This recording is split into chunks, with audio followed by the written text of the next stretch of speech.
How are you doing? You alright? Yeah, I'm not too bad. What are you up to? Can I ask you why you're engaging me? Stop there a minute. Why? I'm just trying to identify who you are because you've got your face covered and you've... what's your name, please, sir? I don't have to give you my name. Okay, well, at this moment in time, we believe that you might well be wanted. Okay. Well, we'll cross that bridge in a minute once we've confirmed it. So that's why we need to identify who you are. It's all right. We'll do it another way. Just bear with us a second. Can you start with your first name, please, sir? I don't believe I have to provide your name. Okay. Well, I believe that you're wanted, right? Okay. Just by your description alone, right? So I believe that you're wanted off a briefing that I've received today, right? So we can do it one or two ways. Wanted for what? Well, wanted for an offence. What offence? Well, wanted for an offence of harassment, actually. So I need to check you out in order to see A, if it is you, or B, if it isn't you, right? And if it isn't you, I'll bid you good day and off you go. From the very beginning, the officer's approach was clearly flawed. He claimed the auditor matched the description of a wanted person based only on a vague morning briefing. Right away, he started demanding personal details without giving any solid reason. There was no proper description, no mention of a crime, just assumptions and pressure. This wasn't policing based on evidence. It was an officer fishing for information using authority. When the auditor calmly refused to give his name, the officer responded by saying, "If it's not you, I'll let you go." That statement alone reveals the problem. He treated basic freedom like something that had to be earned by proving identity first. In the UK, rights are not conditional on satisfying an officer's hunch. Police need clear and lawful grounds, not vague suspicions or gut feelings. So if we start with your first name, or are we going to have to get a fingerprint scanner down here and find out who you are, or take you down to custody to try and identify you because you refuse to give me details? I haven't committed an offence. Okay, so if you haven't committed any offences, can I start with your first name, please, sir? I don't need to give you my first name. Okay, well, I believe you to be Christopher Green, and I'm detaining you currently. I am not Christopher Green. Right, okay, well, that's well, fine, that's fine, but you're currently being detained up until the point that I can establish who you are. You're refusing to give me some details, so I need to establish who you are. Please ask you to identify yourself? Yeah, I'm PC 17768 Neil Williams. And you, please? Sergeant 15563. Thank you. Right, which station? Can we make it nice and easy for us and start giving just your first name, please? Can I ask you which station you're from? Yeah, I work at Withenshaw Police Station, work part of the X Department and part of the Transport Unit for Great Manchester Police. Thank you. Okay? Yep. So we're going to start with your name then, please. And if there's nothing wrong, then we'll send you on your way. When the officer suddenly claimed, "I believe you are Christopher Green," despite the auditor calmly denying it, the real issue became obvious. This was no longer about identifying a suspect. It became about control because the officer felt challenged. The auditor had shown no suspicious or threatening behavior.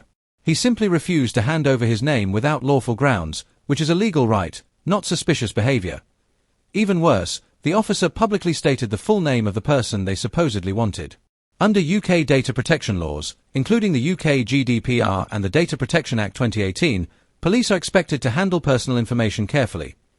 Naming someone publicly without confirming identity is reckless, potentially defamatory, and unnecessary. If the auditor had no connection to that name, the officer risked damaging both the auditor's reputation and the reputation of the actual person named. It's not Christopher Green. Okay. 100 Alpha. And what is your name, please? And have you got any anything to identify yourself? I don't believe I have to answer these questions. Right. You don't believe that you have to add, right, okay. Well, I believe you to be wanted, right? So make it easy for us. Give us your details, identify yourself, show me some identification. I don't believe I have to identify myself. Well, you do. We could arrest you, take you to custody and put you on a live scan machine. There's a necessity, if you're not giving your name and address, for us to verify who you are if we believe you to be wanted from the information we've got. So you can I don't have to do that. You've not provided me with any grounds for an arrest. Right, take your hands out your pocket so I can see them. I need to identify you. I'm trying to make it easy for you here, sir. So what I want, I'm not in any threat to you. No, not at all. No, I'm not. You had your hands in your pockets, and I don't know who you are. Despite stopping and detaining someone in public, the officer still failed to provide proper legal grounds. There was no specific crime mentioned and no evidence presented, only a vague claim that the auditor matched a description. When the auditor repeatedly asked what offence he was suspected of, the officer suddenly shifted focus to the fact that the auditor had his hands in his pockets. It was an obvious distraction. Instead of answering the legal question, the officer created a new issue to avoid explaining himself. T1 point. The officer even admitted, "I don't know who you are." That statement exposed the real problem. The detention wasn't based on criminal behavior. It was based on the officer not recognizing the person in front of him. Up until the point that you identify yourself, make it easier for us, and if it isn't you, and I can establish who you are, and I can clearly identify you, then I'll send you on your way. Right, okay. But by you being obstructive at the moment... I'm not being obstructive. Well, you are, because you're refusing to provide some details. No, because I don't believe lawfully that I have to give you those details because I haven't committed any offence of harassment. I'm sorry. Right, okay. Well, I believe you to be wanted, so I want you to, I need you to identify yourself in order for me to make those inquiries. And once I make those inquiries and find out that you are either wanted or you're free to go, I will then send you on your way. Okay? Oh, no, don't. No, excuse me. I'm speaking. You've asked me whether I'm Christopher Green, and I've said I'm not Christopher Green. Right, and all I'll say to you is, right, identify yourself, because stop giving me orders. I'm the police here. Speak to me respectfully. I have done. I've tried. Speak to me respectfully. What I'll say to you is, you're not going anywhere up until the point that I can clearly identify you. Okay. Right, but please continue to speak to me respectfully. Okay. So what's your name, please? To speak to you always respectfully. Your name, please. Throughout the encounter, the auditor remained calm and clear. He simply stated that he had committed no crime and was not required to provide ID without lawful grounds. Instead of responding professionally, the officer lost his composure and shouted, "No, no, I'm the police here." Raising his voice did not make his actions lawful. In fact, the outburst revealed that he was losing control of the situation. When officers become frustrated without proper legal justification, they often turn to intimidation. The aggressive tone and shouting were clearly meant to pressure the auditor into submission rather than resolve the situation lawfully. I'm not giving you my name. Right, have you got any ID on you? I'm not. I don't have to do this. The problem is, we suspect you of an offence. Why do you, sorry mate, why do you believe that you don't have to do this? Because I don't believe I've committed a criminal offence. Right, okay. Well, then make it easy for me, sir, right? I don't have to make anything easy for you. Yeah, you do, unfortunately. No, I don't. Why are you being so obstructive? If you're not committed any offence, we can check your details. Then I don't have to discuss anything with you. Why are you trying to avoid it? I'm not trying to avoid anything. Because it's going to be a long process for you if we have to take you to custody and put you on one of them live scan machines to find out who you are. Well, so it sounds straightforward. If you just give us your details, we can check if you want or not. If you're not, absolutely fine, which is what you're saying. That's not what I'm saying. I'm saying I'm not Christopher Green, and I'm saying I've not committed the offence of harassment. Who are you then? I've just told you I don't believe that I have to give you that information. The auditor was not being difficult or obstructive. He was calmly exercising his legal right not to provide personal details without proper grounds. Instead of respecting that right, the officer resorted to threats. He warned the auditor that refusing to cooperate would result in a long and unnecessary custody process. That was not about justice. It was about punishing someone for refusing to comply. The comments about the live scan machine exposed the real motive: pressure and inconvenience used as substitutes for lawful authority. When police rely on intimidation because someone understands their rights, it highlights serious failures in both training and professionalism. Good policing is built on accountability, not coercion. And if I do, then I can give it to your desk sergeant, or I can give it to a judge. Please, so I can see exactly who you are. No. I'm going to let go of your arm now, yeah? Okay. What I don't want you to do is I don't want you to be putting your hands in your pockets. Right? I won't do that. Okay, because I need to be satisfied that you've not got something that can harm me or anyone else. I promise you there's nothing in my pockets that could harm you. It is, isn't it?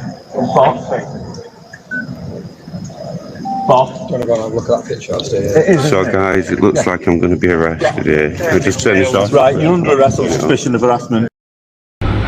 According to the evidence, unlawfully arrested. I've now passed the case on to HNK, and they are currently considering all of the information before they either accept or reject the case and I'll let you know what happens there, guys. This arrest became the worst mistake in a series of poor decisions.